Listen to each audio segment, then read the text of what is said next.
Hello everyone and welcome back to my channel. If you're new here, my name is Kaylin. I am a third-year PhD student in History and African American Studies at Yale, and I'm also the founder of Accepted Consulting, which is an admissions consulting firm focused on providing access from community college and high school all the way through graduate school. And we have worked with over 600 clients since our founding back in March of 2020. And I wanted to share some of my best tips on how to write a personal statement for graduate school. Writing a personal statement for graduate school is so different than the tactics you used to apply for college. When I begin working with clients on their admissions applications, there are some common mistakes that I see, especially in terms of approach in how to apply to graduate school. One quick disclaimer, however, is that some of the information in today's video is really focused on master's and PhD programs and maybe more catered to the humanities and the social sciences than the sciences. However, I will try to add some caveats for those of you that are in different disciplines. Can apply some of the advice in this video to applying for law school, medical school, or for MBA programs. I have had numerous clients that have applied for these programs and done very well based on the advice and the editing services that I have provided alongside my team. However, I just wanted to put this disclaimer out there because personally an expert in the area of humanities and social science admissions and law school admissions. However, I have worked with clients from across fields, including computer science, engineering, MBA programs, etc. While I'm going to try to give general advice, but I just want to say that there may be some bits and pieces that you're going to have to see how it's going to work for you. Without further ado, I'm going to go ahead and jump right into this video because I want to give you as much detail and as much value as possible so you can get well on your way to applying to your dream graduate program and getting that acceptance. Before we get started, one quick message about the sponsor of today's video, which is Notion. You know, if you've watched my videos for any amount of time, that I am obsessed with Notion. It is an application for organizing your life, your business, your schoolwork, your applications, whatever it may be. I use it for my dissertation notes. I use it for preparing for comprehensive exams. We use it at Accepted Consulting with our full team of 12 people in order to manage our clients' schedules, as well as the team handbook and any guidelines that we need in order to share with the team. And I just absolutely love Notion. It is my catch-all for everything in my life. It is my life hub.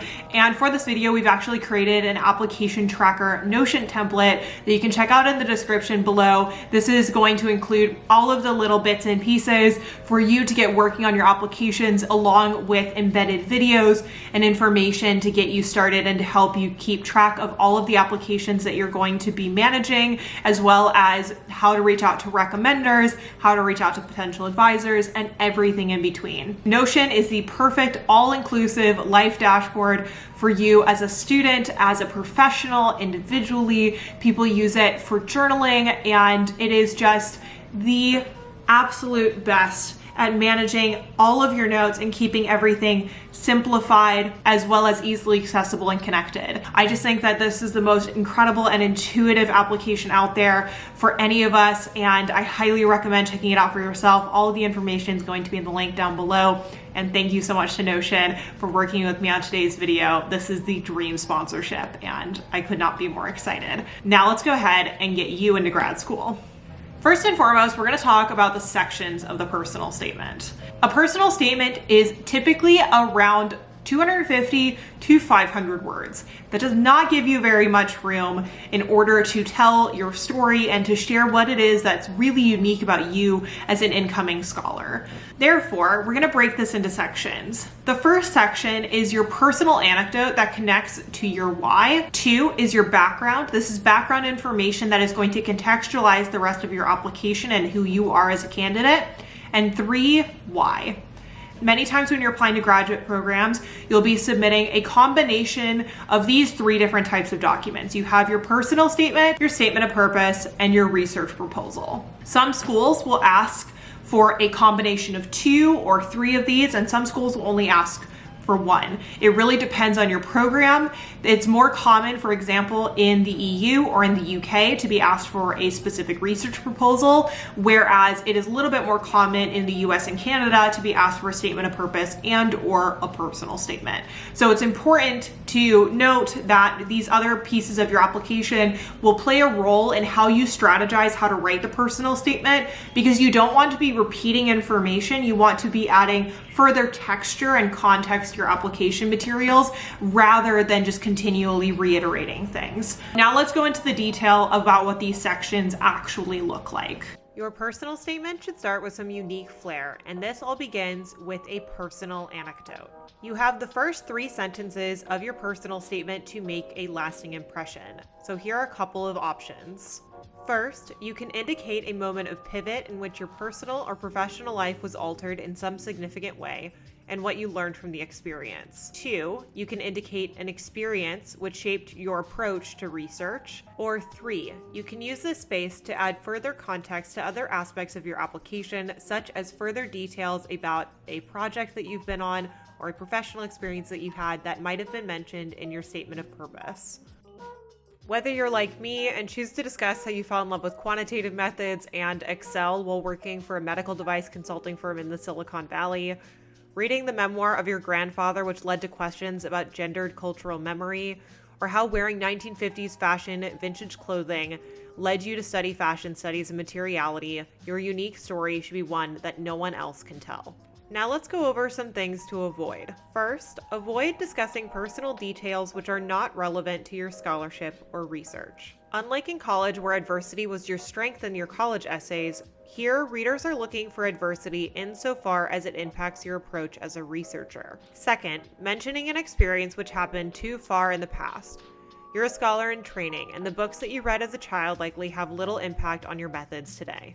It's obvious that you love your subject. That's why you're applying to graduate school. But admissions at this stage is about having an impact on knowledge, not how you fell in love with history, literature, or biology. And lastly, avoid bland anecdotes, which can be written by anyone. This will bore the reader when the goal is to grab their attention. Now on to section 2. After grabbing the reader's attention, it's time to demonstrate competence and determination. This should include discussing the research or professional experience which has best prepared you for postgraduate study. Here are some things to keep in mind. 1. Include specific details and examples rather than offering a simple overview. This will help ground the reader in the nuances of your skill set and allow them to envision you doing the work of a graduate student. 2. Discuss moments of decision-making or pivot where you had to change course due to a lack of evidence, a new method, or the recommendation of a mentor. And 3. Connect this section to the proposed project or the work that you would like to pursue both in and beyond graduate school. Now we move on to the final section, the why. This should discuss what it is about the program which led you to apply, but should not focus on the basics. Instead, you need to include details about why this program is the right fit for your future development. This should include 1. Professors you'd like to work with and how they will play a role in your development. 2. Projects or clinics you'd like to get involved in. 3. Courses you'd like to take. And 4. Resources made available by that program that are unlike any others. For the schools which ask for a statement of purpose and a personal statement, use the why section to discuss how you intend to develop professionally beyond the program and how they'll play a role in that trajectory. Rather than discussing specific details which might be in your SOP, instead focus on the culture of the school or department and how that environment will be conducive to your success and long-term career objectives. Now let's move on and talk about prompts and approaches. Many graduate programs will have a standard personal statement outline or prompt that does not require a whole lot of personalization based on the program other than the why section. However, if you are applying to scholarships or to taught programs, for example, law school, or if you're applying to medical school or an MBA, or you're applying for example, a creative writing program, those personal statement prompts are going to be really important for you to read closely in order for you to determine how it is that you should approach that particular statement. Now, some do's and don'ts. Do be direct and specific. The more detail and context that you can give the reader, the better. I read so many statements that are really vague and very surface level that tell me that you're interested in the subject, but you don't show me. So you want to provide examples that are demonstrative of your passion, of your dedication, of your research abilities, and to highlight the things that they are really going to be looking for depending on the program. Don't list your professional background and achievements. This is done in the CV. Many times I read personal statements that just read like a cover letter. It just seems like you're walking me through the chronology of your professional and your academic background. And while those features are really important, I would rather see a statement where you show me one particular project that you were on within a role or a paper that you wrote for a particular class that was really important to your development as a scholar, rather than you listing out all the courses that you took or the people that you've worked with or the professional roles that you've had. Let your CV do this work for you.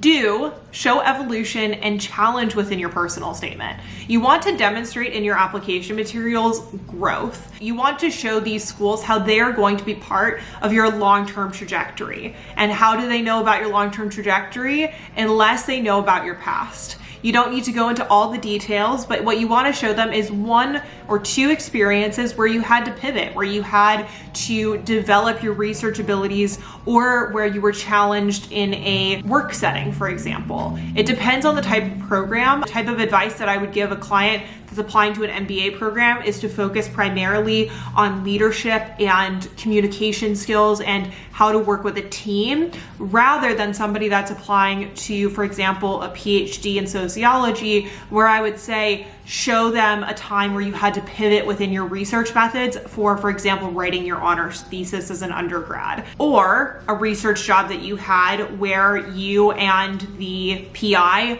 had to develop the strategy because the findings in the lab were not exactly meeting the hypothesis, and how is it that you might change up the research question in the long term in order to have those results have a more significant impact. Don't tell your reader that you are competent and passionate. Show them. This is done by providing examples. So again, showing those specific details about a role or about a project that you were on that demonstrates evolution of character, that shows evolution of thought.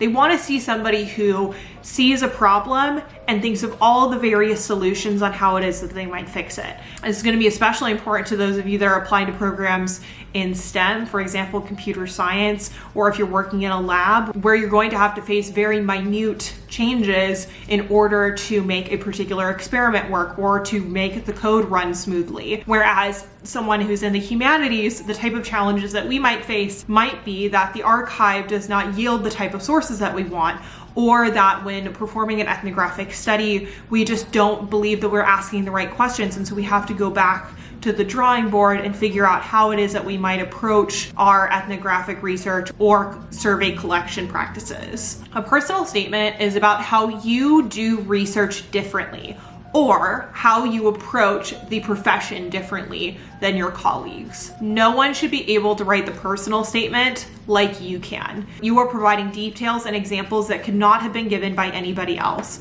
I read hundreds of personal statements every year from clients as well as from doing pro bono work. And the one thing that really gets a candidate to stand out in the graduate admissions process is unique character, is showing those experiences that really have shaped you as a future practitioner or a future researcher. Not only being able to identify a gap in the research, but also specifically how it is that you address certain problems within that research, and how it is that your methodologies or approaches or the questions that you ask might be different, and how that might shape the field of study in the future. We have now come to the end of today's video. I hope that you enjoyed it and that it was helpful to you all. If you have any further questions, please feel free to drop in to my free office hours for accepted consulting, or to leave a comment down below. I will try to answer as many of them as I possibly can. Best of luck with your application, and thank you so much to Notion for sponsoring today's video. For the application tracker, just check out the links